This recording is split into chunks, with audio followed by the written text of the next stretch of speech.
आज हम बात करेंगे उन 4 सिद्धांतों के बारे में, उन 4 प्रिंसिपल के बारे में जो हमारे भूतपूर्व राष्ट्रपति श्रीमान APJ अब्दुल कलाम सर के द्वारा बनाए गए हैं। उनका मानना था ये जो 4 नियम हैं वो हर स्टूडेंट को, हर इंसान को खुद पर अप्लाई करना चाहिए। अगर कोई भी स्टूडेंट या कोई भी इंसान इनको अपने जीवन में उतार लेता है और उनको फॉलो करता है तो इस दुनिया में कोई ऐसी चीज़ नहीं है जो उस इंसान की कदमों में ना गिर जाए। इन 4 प्रिंसिपलों को हम पूरे डिटेल से समझेंगे ताकि आपको इन्हें फॉलो करने में आसानी रहे। फर्स्ट, मेरा एक महान उद्देश्य है। दोस्तों, हमेशा अपने आप को याद दिलाएं, आपका लक्ष्य बहुत बड़ा है। अपने आप को बोलिए I will have great aim, I will have great aim, I will have great aim. दोस्तों, सन 1958 की बात है। डॉक्टर APJ अब्दुल कलाम एक पायलट बनना चाहते थे। उन्होंने मेहनत करके पायलट बनने के लिए सारी परीक्षाएं पास कर ली, लेकिन पायलट की वैकेंसी में केवल 8 ही सीट थी और APJ अब्दुल कलाम 9वें नंबर पे थे। अब उनका सिलेक्शन केवल तभी हो सकता था जब उनके ऊपर 8 कैंडिडेट में से या तो कोई अपनी वैकेंसी छोड़ दे या फिर मेडिकल में आउट हो जाए। लेकिन उसको इस बात का काफ़ी डिसअपॉइंटमेंट हुआ कि उनका सिर्फ एक रैंक की वजह से वो सिलेक्शन से आउट हो गए।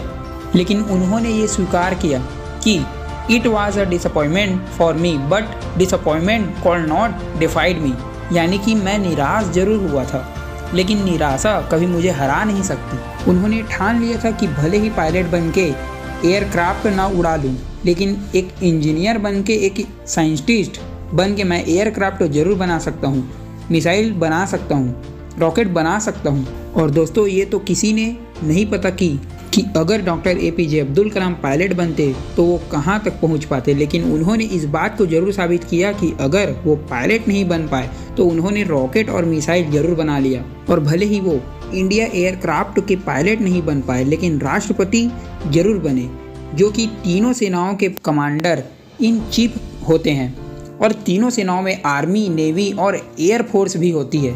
दोस्तों, उनका कहा गया रूल नंबर 1, हमेशा अपने आप को बोलिए I will have great aim, मैं अपना लक्ष्य ऊंचा रखूंगा। ये प्रॉमिस हमेशा अपने आप को याद दिलाते रहे। सेकंड, मैं लगातार ज्ञान प्राप्त करता रहूंगा।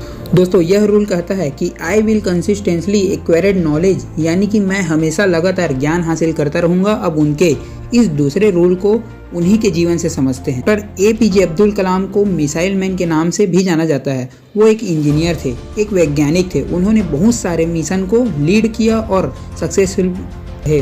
उन्होंने पद्म भूषण, पद्म विभूषण और भारत रत्न जैसे हाईएस्ट सिविलियन अवार्ड जीते।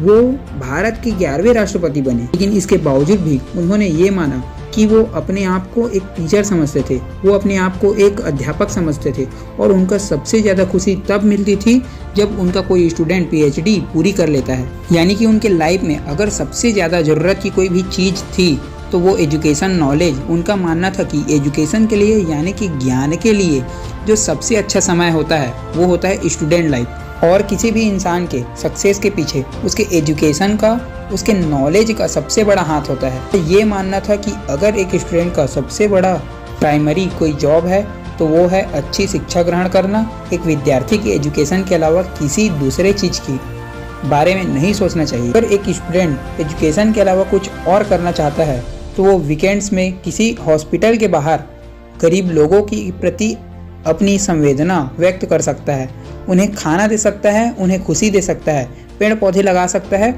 दूसरे लोगों को भी शिक्षा दे सकता है। इन सब कामों के बावजूद भी एक स्टूडेंट के लिए केवल नॉलेज हासिल करना ही सबसे पहली प्राथमिकता होनी चाहिए। यानी कि आपको हमेशा अपने आप को ये याद दिलाना है कि चाहे कुछ भी हो जाए मैं सीखना नहीं छोड़ूंगा। और चौथा, मैं दृढ़ और सफल रहूंगा। दोस्तों, जो कहानी मैंने रूल नंबर 3 में बताई, जिसमें 7 साल बाद जाकर मिशन सफल हुआ, वहीं से निकल के आता है रूल नंबर 4, यानी कि हमेशा अपने आप को ये याद दिलाते रहे कि I will pressure where I will suicide, यानी कि लगातार काम करना। हम जो मेहनत कर रहे हैं उस मेहनत को लगातार करते रहे, चाहे कितनी भी मुसीबत आए। कंसिस्टेंटली आगे बढ़ते रहना, अपने शब्दों पे और अपने वचनों में कायम रहना। किसी में इतनी हिम्मत ना हो कि आपके हौसलों को कम कर सके। हम में से ऐसे कई सारे लोग हैं जिनकी आंखों में कुछ सपना है। जो लोग कुछ करना चाहते हैं वो काम करना शुरू करते हैं अपने सपनों पर, लेकिन समय बीतने के बाद साथ साथ उनकी विल पावर कम होती जाती है। दोस्तों, आपको भी किसी भी कीमत पे अपने हौसलों को नहीं टूटने देना है। डॉक्टर APJ अब्दुल कलाम का मानना था कि अगर आप तब तक अपना जिद न छोड़िए जब तक आप अपने लक्ष्य तक नहीं पहुंच जाते हैं। और आपका लक्ष्य है कि आपकी यूनिकनेस, आपका सबसे अलग होना, आपका पहचान सबसे अलग होना, और आपके इस यूनिक बनने के सफ़र में आपकी मुसीबतों का सबसे अहम रोल होता है। अगर आप अपनी मुसीबतों से डरना छोड़ दिया, उन पर से ध्यान हटाकर उनके हल के बारे में सोचना शुरू कर दिया और उन पर काम करना शुरू कर दिया, तो आप किसी न किसी दिन इस दुनिया में सफल जरूर हो जाओगे। दोस्तों, लास्ट में एक बार और इन चारों रूल को रिवाइज कर देता हूँ। पहला, अपने आप को याद दिलाए कि आपके पास एक ऐसा बहुत बड़ा सपना है, you have must a big dream. और दूसरा, अपने आप को हमेशा याद दिलाए कि आपको सीखना नहीं छोड़ना है, you must consistently acquired knowledge. और तीसरा, कड़ी मेहनत करे, मेहनत में कोई कमी ना छोड़े। चौथा आती है, उस मेहनत को लगातार करते रहे, और ऐसा अगर आप करते रहोगे तो एक दिन जरूर सफल हो जाओगे। आज हमारे बीच मिसाइल मैन, इंजीनियर, वैज्ञानिक और भूतपूर्व राष्ट्रपति doctor APJ Abdul Kalam sir नहीं हैं। जैसे कि उन्होंने ये बताया था कि वो अपने आप को एक अध्यापक ही समझते थे। उन्होंने अपनी आखिरी सांस भी Indian institute of management Shillong के स्टूडेंट को एक लेक्चर देते हुए की, जिस लेक्चर का टॉपिक था क्रिएटिव अ लिवेबल प्लेनेट अर्थ। वो 4000 वर्ड्स का उनका लेक्चर अधूरा रहा। मानो उनका कहना ये था जाते जाते कि वापस फिर आऊँगा लौट के, लेकिन प्रकृति के नियम को कौन बदल सकता है।